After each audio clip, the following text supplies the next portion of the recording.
चचितले नमस्कार सम्पूर्ण धर्म मित्रहरुमा स्वागत छ तपाईलाई फेरि पनि मेरो यो अर्को भिडियोमा र आज म तपाईहरुलाई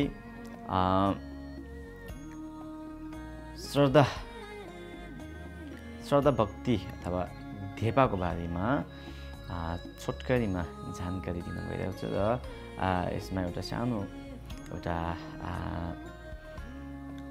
लुग्यु भनौं न है ल एउटा सानो स्टोरी पनि छ म तपाईहरुलाई बताउने छु है ल।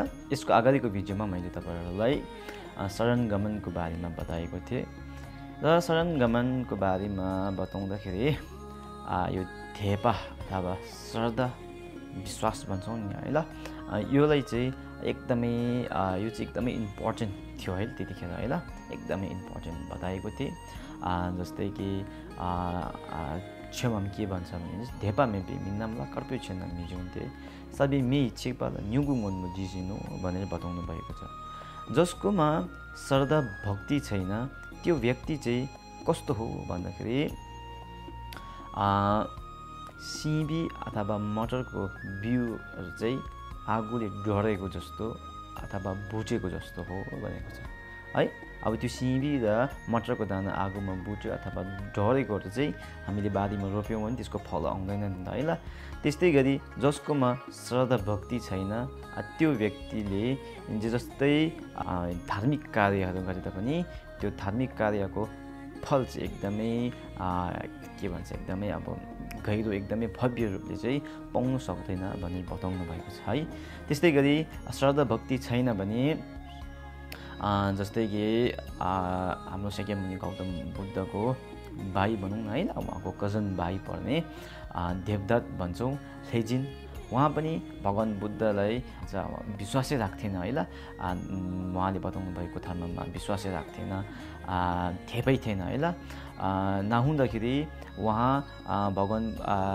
पनि भिक्षु हुनुभयो। त्यस्तो प्रकारले धेरै प्रकारको भगवान बुद्धको ज्ञान शिक्षाहरू लिनुभयो तापनि अन्तिममा उहाँमा श्रद्धा भक्ति नहुनको कारणले गर्दाखेरि उहाँ पनि दुर्गतिमा जन्मिनुभयो भन्ने त्यस्तै अब नामथरमा अथवा त्यसरी बताउनुहुन्छ। र त्यस्तै गरी गेलोङ लिक्पे कर्मा भन्ने पनि गौतम बुद्धसँग 25 वर्ष उहाँको गौतम बुद्धको स्याप्सी अथवा उहाँको चेला जस्तै गरी उहाँलाई सरसहयोग गर्दै 25 वर्ष गौतम बुद्धसँग बिताउनु भयो भन्छ है ल। र 25 वर्ष बित्नुमा उहाँले पनि अब ज्ञान धेरै सिक्नु भयो है ल, गौतम बुद्धबाट सुनेको कुराहरू धेरै थाहा पाउनु भयो तापनि उहाँकोमा गौतम बुद्ध प्रति श्रद्धा भक्ति नहुनको कारणले अन्तिममा उहाँको पनि मृत्यु भए पश्चात उहाँ पनि दुर्गतिमा अथवा हिदाकमा जन्मिनु भयो, प्रेतलोकमा जन्मिनु भयो भन्ने त्यस्तो खालको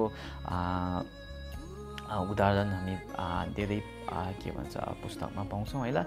त्यसर्थ तपाईँ हामीमा श्रद्धा भक्ति धेपा हुनु चाहिँ एकदमै महत्त्वपूर्ण छ हामीलाई है। किनभने अघि भनेको जस्तै श्रद्धा भक्ति छैन भने साङ्गेको भनौं न है ल, बुद्ध र बोधिसत्वहरूको झिलाप ब्लेसिङ आशीर्वाद चाहिँ हामीलाई कहिले पनि पाउने छैन भन्दछ। जस्तै कि द बोधिसत्वहरू है ल, साङ्गे झाँझोस्याम्बाहरूकोमा चाहिँ माया करुणा एकदमै छ है ल। र उहाँहरूले के सोच्नुहुन्छ भन्दाखेरि सदा है सम्पूर्ण पशु प्राणीहरूलाई नेरिङ छाक्दाङ मेपा भनेर बताउनु भएको छ। अर्थात् केही फरक धनी अरे गरिब अरे है त्यस्तै गरी कालो सेतो कलर भाइ त्यस्तो खालको केही खालको डिस्क्रिमिनेट भनौँ न है, त्यस्तो खालको छुट्याउने खालको भावना र त्यस्तै गरी यो मेरो आफ्नो पर्छ है, यो मेरो के भन्छ आफ्नो पर्छ, यसले मलाई पूजा गर्छ, यसले मलाई के भन्छ छोक चढाउँछ, यसले मलाई के भन्छ पाठ पूजा गर्छ, यसलाई म त्यो गर्छु।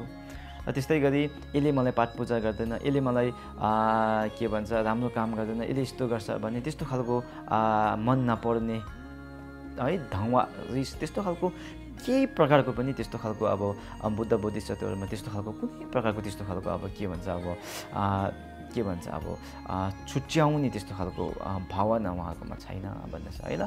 निरिङ छाक्दा मेवा त्यसको द्वारा उहाँहरूले सदा सर्व प्राणी है इभन एउटा सानो एउटा सिम्जेन हामीले आँखाले देख्नु नसक्ने खालको पशु प्राणीहरूप्रति पनि उहाँहरूले माया करुणा दयाको भावले सदा सर्वदा उहाँहरूले ब्लेसिङ अथवा त्यसरी अब उहाँहरूले अब दिनुहुन्छ गर्नुहुन्छ भनेर बताउनु भएको छ। उदाहरण है जस्तै कि अब आकाशमा घाम लाग्छ है, घामलाई त्यस्तो खालको भेदभावको सोच छैन है ल। ऊ बिहान के भन्छ बिहान आउँछ बेलुका ऊ उद्याउँछ है। बिहान ऊ घाम लाग्दाखेरि उहाँको त्यो घामको प्रकाश चाहिँ त्यस्तो खालको अब छुट्याउने खालको छैन है। यो साइडकोलाई म के भन्छ प्रकाश दिन्छु, यो साइडकोलाई दिँदिनँ है। यिनीहरूले मलाई पूजा गर्छ, यिनीहरूलाई म दिन्छु, यिनीहरूले मलाई पूजा गर्दैन, यिनीहरूलाई दिँदिनँ भन्ने त्यस्तो खालको भेदभावको भावना छैन है घाममा है। जब घाम लाग्छ घामसँगै उसको प्रकाश पनि आउँछ है। प्रकाश आएर सर्व है यो संसारमै उज्यालो बनाउँछ है ल। र अब त्यस्तो प्रकारको बौद्ध र बोधिसत्वहरूको ब्लेसिङ अथवा उहाँहरूको झिलाप चाहिँ त्यस्तो प्रकारको छ भनेर बताउनु भएको छ। र अब त्यो झिलाप ब्लेसिङ चाहिँ अब पाउनु नपाउनु चाहिँ त्यो चाहिँ तपाईँ हाम्रो हातमा अब भर परेको छ भनेर बताउनु भएको छ। जस्तै कि अब घाम त बिहान है लाग्छ है, तर त्यसको प्रकाश चाहिँ आफ्नो घरभित्र पस्नु नपस्नु चाहिँ हामीले त्यो आफ्नो अब त्यो ढोका खोल्नु पर्यो कि त आफ्नो रुमको खिड्की अथवा पर्दाहरू हटाए पनि त्यसको प्रकाश चाहिँ है रुमभित्र पस्छ, घरभित्र पस्छ है। त्यस्तै प्रकारले तपाईँ हाम्रो यो श्रद्धाको यो दैलो अथवा श्रद्धाको यो खिड्की चाहिँ जब खोल्यौँ भने खोलेर जब हामीले श्रद्धा भक्ति बुद्ध बोधिसत्वहरू है श्रद्धा भक्ति गर्छौँ तब चाहिँ त्यो ब्लेसिङ चाहिँ अब हाम्रो उसमा के भन्छ हामीलाई त्यसको ब्लेसिङ चाहिँ हामीले पाउने छौँ भनेर बताउनु भएको छ है ल। त्यसैले गर्दा हामीले अब यो श्रद्धा भक्ति एकदमै इम्पोर्टेन्ट हुन्छ र यो श्रद्धा भक्ति पनि अन्धविश्वासको श्रद्धा भक्ति होइन। तपाईँ हामीहरूले नै जाँच पडताल गरेर है बुझेर है श्रद्धा भक्ति गर्नुपर्ने हुँदछ है ल।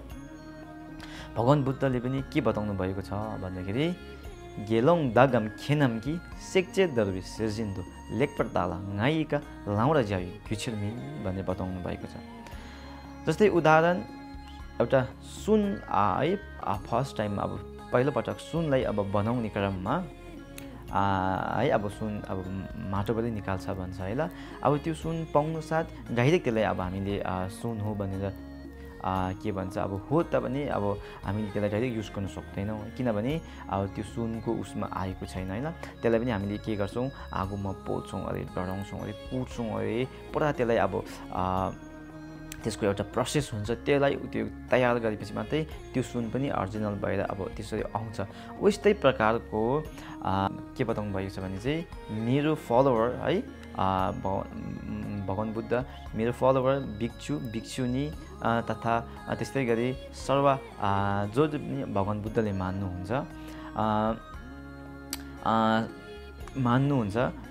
के बताउनु भएको छ उहाँले अन्धविश्वास कहिले पनि नगर्नु है। आफूले के भन्छ आफूले जाँच पडताल गर्नु, इन्भेस्टिगेसन गर्नु र इभन कसैले बताउँदैछ यो भगवान् बुद्धको वाणी हो, भगवान् बुद्धले बताउनु भएको हो भन्दैमा अन्धविश्वास हो भनेर विश्वास नगर्नु, आफैले त्यसलाई बुझ्नु जान्नु अन्त मात्रै विश्वास गर्नु भनेर बताउनु भएको छ है। थेपा गर्नु भनेर बताउनु भएको छ। त्यसैले गर्दा चाहिँ तपाईँ हामीले यो थेपाको बारेमा जान्नु र यसमा हामीले जाँच पडताल गर्नु चाहिँ एकदमै महत्त्वपूर्ण छ है ल।